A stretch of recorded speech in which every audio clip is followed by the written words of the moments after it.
Audio Jungle.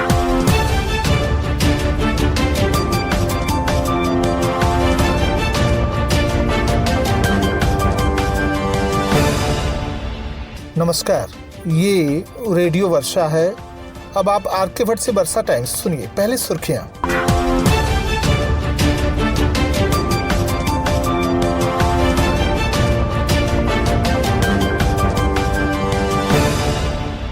पचास % उपस्थिति के साथ सोमवार को खुले स्कूलों के ताले। CHC बैकुंठपुर में 2 महीने से बंद पड़ी है एक्सरे सेवा। आंगनबाड़ी केंद्रों पर की गई गोद भराई। बाइक की डिग्गी से 38,000 ले उड़े चोर। अब वर्षा टाइम्स विस्तार से। बैकुंठपुर प्रखंड के 55 अपग्रेड मिडिल स्कूलों में 10 महीने बाद सोमवार से रौनक लौटने लगी। कोरोना संक्रमण को लेकर पिछले 17 मार्च से सभी सरकारी स्कूल बंद कर दिए गए थे। सरकारी आदेश के बाद 50% बच्चों की उपस्थिति की शर्तों पर सोमवार से स्कूलों में लगे ताले खुल गए। पहले दिन कई स्कूलों में बच्चों की संख्या काफी कम रही। सभी शिक्षक ससमय विद्यालय पहुंचे। कोविड-19 के नियमों का पालन करते हुए विद्यालय में पठन पाठन शुरू किया गया। प्रखंड शिक्षा पदाधिकारी उमाशंकर प्रसाद ने दर्जन भर स्कूलों का निरीक्षण किया। 4 जिलों की सीमा पर अवस्थित सामुदायिक स्वास्थ्य केंद्र बैकुंठपुर में एक कर मरीजों की सुविधाओं में कटौती की जा रही है। 3 वर्ष पहले यहाँ अल्ट्रासाउंड की सुविधा मरीजों के लिए उपलब्ध कराई गई थी, जिसे तत्कालीन सिविल सर्जन के द्वारा सील किए जाने के बाद अल्ट्रासाउंड सेवा समाप्त कर दी गई। इसके बाद 1 माह पहले एक्सरे की सुविधा बंद कर दी गई है। स्टेट हाईवे 90, NH 28 एवं NH 101 से सटे इस इलाके में सड़क दुर्घटना में घायल लोगों को यहां इलाज के लिए भर्ती कराया जाता है।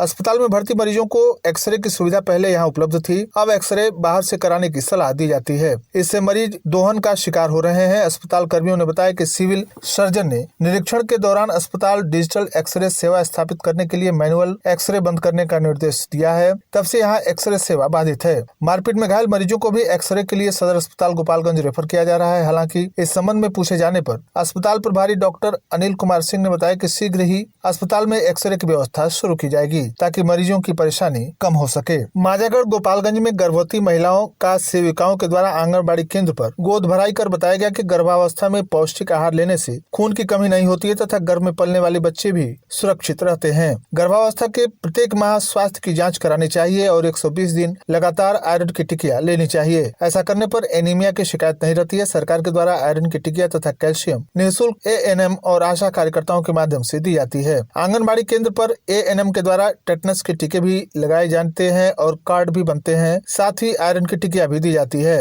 वहीं दूसरी तरफ गोद भराई का जांच अंचल पदाधिकारी सह बाल विकास परियोजना अधिकारी शाहिद अख्तर ने घूम घूम कर की। इस दौरान सेविकाओं के द्वारा गोद भराई करते हुए पाया गया। बैकुंठपुर थाने के रेवतीर्थ निवासी अपग्रेड मिडिल स्कूल फतेहपुर में पदस्थापित हेडमास्टर रविंद्रनाथ ठाकुर की बाइक की डिग्गी से उचक्कों ने 38,000 रुपए ताला तोड़कर निकाल लिए। घटना के संबंध में हेडमास्टर ने अज्ञात के विरुद्ध प्राथमिकी दर्ज कराते हुए कहा कि state bank of India Dighwa Dubauli की शाखा से चेक के द्वारा 38,000 रुपए की निकासी करके वे लौट रहे थे। रास्ते में बाइक रोककर लघु शंका करने लगे। इसी बीच उचक्कों ने डिग्गी तोड़कर रुपए, पैन कार्ड, आधार कार्ड, पासबुक, चेक बुक सहित बैग निकाल लिया। प्राथमिकी दर्ज कर पुलिस के द्वारा मामले की जांच की जा रही है। हत्या के 8वें दिन किशोर का शव गंडक नदी से बरामद किया गया। सोमवार की सुबह विशंबरपुर हाई स्कूल के समीप गंडक नदी के किनारे ग्रामीणों के द्वारा एक युवक का शव देखा गया। ग्रामीणों के द्वारा विशंबरपुर थाने को शव मिलने की सूचना दी गई। सूचना मिलने के बाद विशंबरपुर पुलिस ने कुचायकोट थाने को सूचना दी। सूचना के बाद घटनास्थल पर पहुंची पुलिस ने शव को कब्जे में लेकर पोस्टमार्टम के लिए सदर अस्पताल गोपालगंज भेज दिया। सदर CO विजय कुमार सिंह के द्वारा आपदा सहायता के रूप में 4 लाख रुपए की चेक रोमा कुमारी के पिता को दिया गया। शनिवार की सुबह सदर थाने के पसरमा गांव की अनूप प्रसाद की 14 वर्षीय पुत्री रोमा कुमारी अपने छोटे भाई के साथ पढ़ने के लिए साइकिल से गोपालगंज आ रही थी। रास्ते में बंजारी मोड़ के समीप अनियंत्रित ट्रक ने कुचल दिया, जिससे किशोरी की मौके पर ही मौत हो गई थी। थावे पुलिस ने संध्या गश्ती में मारपीट के 2 अभियुक्तों को गिरफ्तार कर लिया। थानाध्यक्ष विशाल आनंद ने बताया कि गिरफ्तार अभियुक्त थाना क्षेत्र के जगदीशपुर गांव के मनोरंजन कुमार और उछास टोला के गुड्डू उपाध्याय बताए जाते हैं, जिन्हें सोमवार को न्यायिक हिरासत में भेज दिया गया। बैकुंठपुर थाने के फजुल्लाहपुर गांव में सोमवार को सर्पदंश की घटना हुई, जिसमें एक किशोर पीड़ित हो गया। पीड़ित दीपू कुमार को इलाज के लिए सरकारी अस्पताल में भर्ती कराया गया। डॉक्टरों ने उसकी हालत खतरे से बाहर बताई। सामुदायिक स्वास्थ्य केंद्र बैकुंठपुर में सोमवार को 98 लोगों की कोरोना संक्रमण की जांच की गई। अस्पताल प्रभारी डॉक्टर अनिल कुमार सिंह ने बताया कि OPD में इलाज के लिए रजिस्ट्रेशन परीक्षण कराने वाले लोगों का sample lab technician Harshvardhan Kumar के द्वारा एकत्रित किया गया। जांच के बाद रिपोर्ट जारी किया गया। जांच में सभी निगेटिव पाए गए। प्रखंड के पखरी पंचायत के वार्ड संख्या 8 के ग्रामीणों ने बीडीओ को आवेदन देकर मतदान सूची पुनरीक्षण में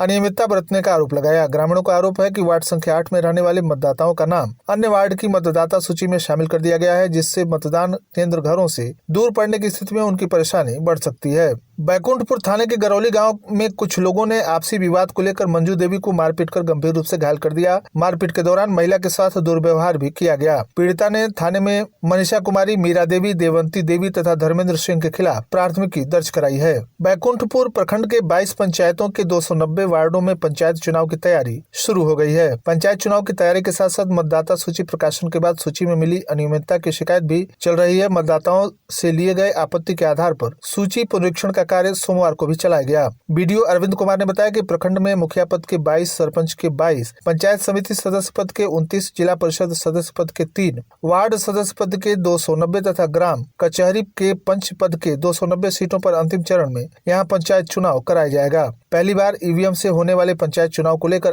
अलग तरीके से तैयारियां चल रही हैं। प्रखंड मुख्यालय स्थित चुनाव कोषांग में 10 शिक्षकों को चुनावी तैयारी से संबंधित कार्यों में प्रतिनियुक्त किया गया है। चुनाव की अगली अधिसूचना जारी होने के बाद कार्यों की गति और तेज कर दी जाएगी। फिलहाल मतदान केंद्रों का भौतिक सत्यापन चल रहा है। गोपालगंज शहर के कनीय विद्युत अभियंता आशीष कुमार श्रीवास्तव ने बताया कि कई बार सूचना देने के बाद भी जिनके द्वारा बिल नहीं जमा किया गया, उन पर कार्रवाई की जा रही है। कनीय विद्युत अभियंता आशीष कुमार श्रीवास्तव के नेतृत्व में कनीय सारणी पुरुष सुजीत कुमार, मनोज कुमार, मानव बल संजय तिवारी, उपेंद्र मिश्रा की टीमों ने शहर के विभिन्न इलाकों में बड़े स्तर पर बकायेदारों का विद्युत विच्छेदन किया, जिसमें मुख्य रूप से हजियापुर के मृत्युंजय सिंह पर 4 लाख, मनोज कुमार सिंह पर 1,75,000, इंद्रपुरी मोहल्ला के Ashutosh Kumar Singh east and west school पर 1,11,000, अधिवक्ता नगर के सुनील कुमार पर 1,11,000, त्रिलोकी चौधरी पर 63,000, ठाकुर प्रिंटिंग प्रेस पर 74,000, मिज स्टेडियम के अनिल कुमार वर्मा पर 77,000 व दरोगा राय पर 56,000 का बकाया है। बरौली थाने की पुलिस ने कहला नहर पुल के समीप छापेमारी कर 12 बोतल अंग्रेजी शराब व 5 लीटर देशी शराब जब्त कर लिया। इसी गाँव के शराब तस्कर पंकज माझी व अनुज हवारी के खिलाफ प्राथमिकी दर्ज कराई गई है। वहीं गुप्त सूचना के आधार पर रतन सराय चौर में छापेमारी कर शराब पी रहे एवं बेच रहे 4 लोगों को गिरफ्तार कर लिया गया। पुलिस गिरफ्त में आए चारों रतन सराय गाँव के वीरेंद्र सिंह, धर्मनाथ राउत, धर्मनाथ प्रसाद, थावे थाना क्षेत्र के बंगरा गांव का विक्रम राय व छपरा जिले के मसरक का राजू कुमार बताया जाता है। पुलिस गिरफ्त में आए चारों को न्यायिक हिरासत में भेज दिया गया। और अंत में सुर्खियां एक बार फिर।